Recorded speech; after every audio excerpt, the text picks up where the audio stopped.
Howdy folks, today I'm going to be covering a light that's somewhere along the lines of a shelf queen variety. Now Manker had mentioned this before about potentially reviewing this light, but I actually had no idea that they were sending along with the U11. So when I got the box I was just like, geez man, why in the world is this so heavy? I mean, this was just considerable weight.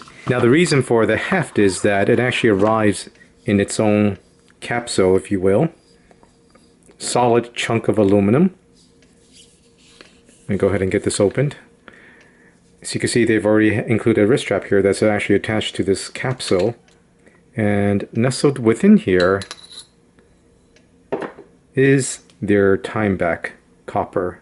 If you've been following my videos, you know I'm a thorough and fair reviewer. I'm not interested in trashing products, although I will highlight any deficiencies, of course, or weak points as I see them. But again, that's just not my style. I'm not into bashing products unless, of course, it fairly deserves it. But thus far, I don't think I've ever come across one, with the exception maybe that PC Hero headset that was really just like, wow, those buttons were not great. But in terms of flashlight, I've actually never come across any clunkers so far. So the main point of me saying that is because no matter what, I try to be objective as possible, but in the end, I am a human being, and hey, I obviously do like good design, and this is just a stunner. It's just wow, it's very, very stunning looking. Now before we deep dive into this light, as you see, that was the packaging, that was the unboxing there. It actually didn't come with any instruction manuals or any other accessories. I don't know if this is a pre-production model. I'll dump that into the comments if I find out, but on the box itself, it didn't have the specs here. It's 500 lumens max, water resistance down to 2 meters. Since it's submersible, I'd imagine it's IPX8, casts a beam out to 140 meters, and has impact resistance to 2 meters. Now on this side of the cover is actually the operating instructions along with the modes, so I'll get into that in the UI and output section. So getting into the designs and feature of this light, again, right off the bat, it's just a visually striking piece. Like I said, for me, probably would be like a shelf queen style. And it's really got some heft to it. So I can't really foresee using this as my EDC, although I'm sure that there are those of you out there who would. But anyway, getting into the features, right off the bat, you see it has a non-aggressive strike bezel here. So that way it also serves the purposes so that you can see if the light's on if you stood it on its head. There's an AR coating on that lens, and behind it is an orange peel reflector, as you can see there. Now given that it's not written anywhere, I believe it's using Cree's XPL emitter, as it looks identical to the one in ThruNight's TI, and that is the non-high version of it, that is. Looks like the bezel was mated to the back of this head here. It's got these designs and motifs here all around. Despite its name, it's kind of like a futuristic look to it, if you will. And right here at the collar is actually a magnetic switch that turns the light on and off.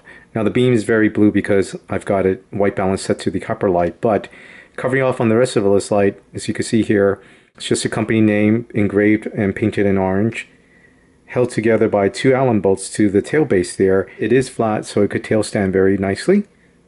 The body's only stamp, not so much an engraving, but stamp is, you got the company name there again with a battery polarity indicator right there.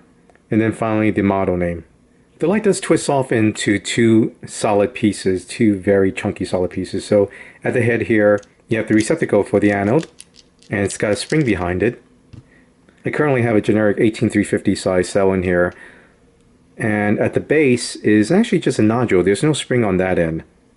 Now one thing I've noticed that even though this claims this 18350, I think it's actually closer to 37 millimeter in length. So this is actually a fairly long battery. Now the reason for mentioning that is that the total length does impact how tightly this will screw back on. So there, as you can see, there's still that little gap around here, which may potentially impact water resistance. Now, the reason why it still works is obviously the entire outer shell is copper. It finishes the circuit so that the battery can make connection. But by comparison, using AW's IMR, which is genuinely 35 millimeters in length, as opposed to the 37.3 of this generic one, you'll see that it sits deeper into the barrel and leaves no gap as it allows it to be fully tightened, as you can see there. Now one thing to keep in mind is that copper is a relatively soft metal. So even though these threads are square cut, I would still just recommend being very careful as you're about to screw it on so you don't cross thread it somehow, even though it's a little bit hard because those threads are a little bit broader, they're not super fine. But just be gentle with it because, as mentioned, copper is a softer material than, say, aluminum. And that covers the main features of this light. In terms of overall size, I don't really have a lot in the way of the 18350. I've always felt that that was a pretty niche category, one that I actually enjoyed. I mean, I've always recall lusting after one of those over-ready modular lights. It's just, you know, once the kids came along, I just couldn't justify spending that kind of money on it. So I picked up this shorty tube for my Prometheus Alpha, and this is really the only other 18350 size light that I have. But of course, to be fair, this is a turbo head size light, so just the head alone is that length compared to the tube. So it is a decent size larger than, say, the MANKER Timeback Copper. Now, keeping it within the family, here you have it next to the T01, which is actually a AA size turbo head light, and its bigger brother, the MANKER U11, on the left hand side, which is actually an 18650 size light. So as you can see, overall it's a pretty chunky large light for the 350 form factor. Handling wise, because this ring does work on detents, it's fairly easy to operate, unlike, say, a true magnetic control ring like, say, the Sunwayman V11, which can be a little bit tough depending on the grease and the weather and the temperature and whatnot. But overall, this is fairly easy to operate, as you can see here. And it's easy to carry in overhand mode, although, of course, in this way, you can't really change the light unless somehow you master that with one of your other digits. But using it in this way, as I mentioned, fairly straightforward, very easy to operate. And I kind of do like it that I'm able to enclose my fingers at the base here, so I kind of feel like it won't slip out because this is a fairly smooth body. So I do feel a little bit more assured holding it in a nice tight grip like this. So I cut the light as I'm ready to demonstrate the UI, but you have this ring here that controls the output levels as well as giving you access to the hidden strobe and SOS modes. Now from the off position, the next twist clockwise would go into high, medium, and then low. Likewise, if you go backwards, it's just in the other direction, low, medium, high. Now there is no memory mode because that's actually a physical thing. Wherever your ring is physically situated, that determines what the next output level is going clockwise or counterclockwise. Now it's a little finicky to access that mode, but basically how it is you have to have pretty decent hand control. Go into the next D10, come back off, go back into the next D10 in quick succession. And there you see, that acts as a strobe. And likewise, again, to access the SOS, it's the same method from strobe.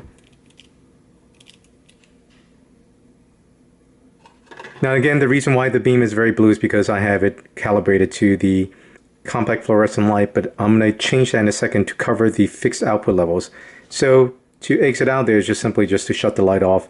Neither the strobe nor the SOS mode are memorized. It's just whatever your precision was, that's going to be the next output level.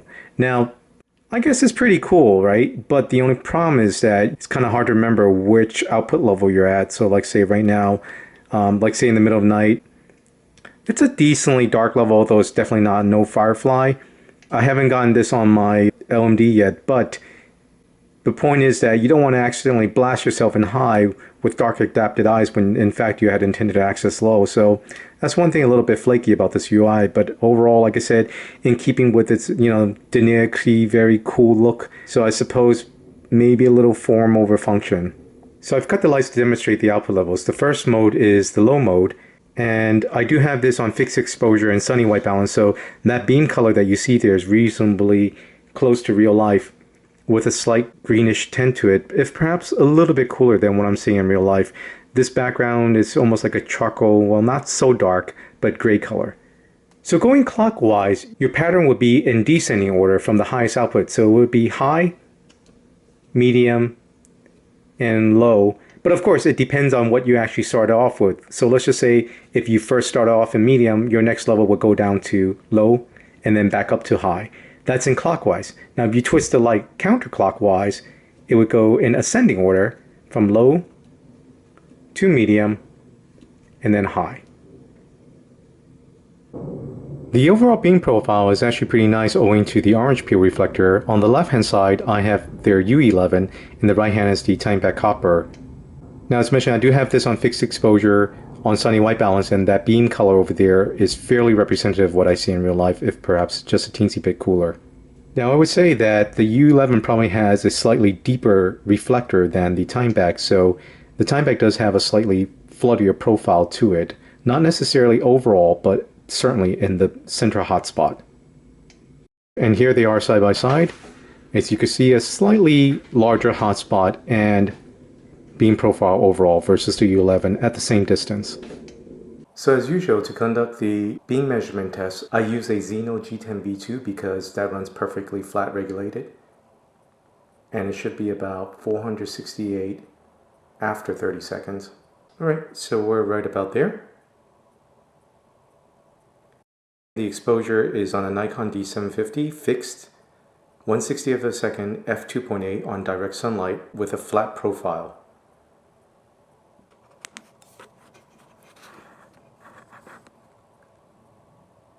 This is Manker's U11 on the constant current turbo mode, and they quoted 16,000 candela, so it should be about 1,000 lux at 4 meters.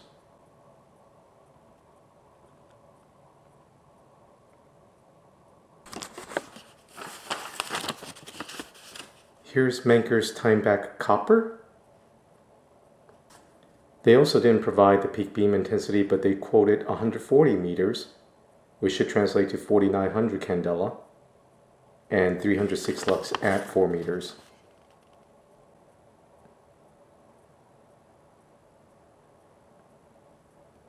So as an initial conclusion, what can I say? As I started off the video mentioning that this would be a light along the Shelf Queen variety, and it's not really going to wow you with its output, right? Like I said, max is 500 lumens. You got many lights smaller than this that would exceed that. I mean, its brethren, the T01, can match that output on a single AA nickel metal hydride, never mind a lithium ion cell. So that's not its main forte in terms of performance. It's going to wow you with its looks, but of course, that again is subjective. I mean, personally to me, I do enjoy the style a lot. Like I said, it's kind of got a little bit this futuristic, if perhaps, I don't know, kind of like a spaceship or H.R. Geigerish look and feel to it somewhat a little bit. Because it is copper, one thing you're going to immediately notice that after handling it, it's no different than if you live in the United States and you handle pennies. Well, it leaves that smell of copper on your hands.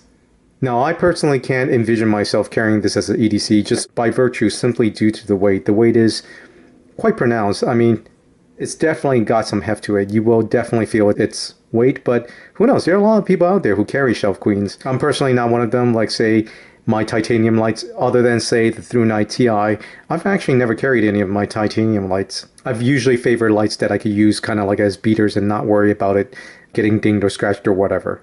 My thoughts on this is if you were looking to add this light to your collection, definitely I think the main draw would be the design and styling, and perhaps if you are a fan of the ring mechanism. But beyond that, performance-wise, like I said, it's only max of 500 lumens. That can be easily matched by many other lights out there. So again, it's not going to wow you with its performance, but potentially it's going to wow you with its looks and style. It is built fairly robustly, although as I mentioned before, copper is a softer metal, so be a little bit careful about dropping it because you will definitely easily ding this light. Plus, as I covered earlier, you gotta be a little bit mindful about the threads here as you're threading it on. It may make a great gift for the person who has everything that you could think of, with the exception of a copper ring light. I would say overall it's an interesting concept, although again, that ring part with the detents, the only thing again is that you have to be a little bit mindful of what you last set it to. And just remember that as you're going in clockwise rotation, it's going in descending order. So your next level will be high, medium, and low versus a counterclockwise. Well, again, with the light pointing away, that is, you're going to low, medium, high. And the only thing I'm not really crazy about is the way to access the strobe with the on-off. And it's just a little bit difficult to do with this particular ring. Maybe I'm just not adroit enough. I just kind of feel like I'm a little dumb-handed here trying to access the strobe. Maybe it'll take a little practice, but once you get used to it, I suppose it shouldn't be that big a deal. Then plus, not to mention, if you do want the SOS behind it, there you go. So again, not really fond of that UI, but overall it does match with the styling of the light, and to me that is its main draw. Plus, not to mention, because it is copper, it will develop a patina over time, and it'll be interesting to see how that would look like. And if it follows the oxidation of real copper, I'd strongly recommend that you keep this away from water. Unless, of course, you like that little Statue of Liberty look, who knows? That would be interesting. So, at the risk of beating a dead horse, as I mentioned, it would be an interesting light to add to the shelf queen pile. As part of FTC disclosure, the MANKER Timeback Copper was provided by MANKER for review. Thanks again for watching.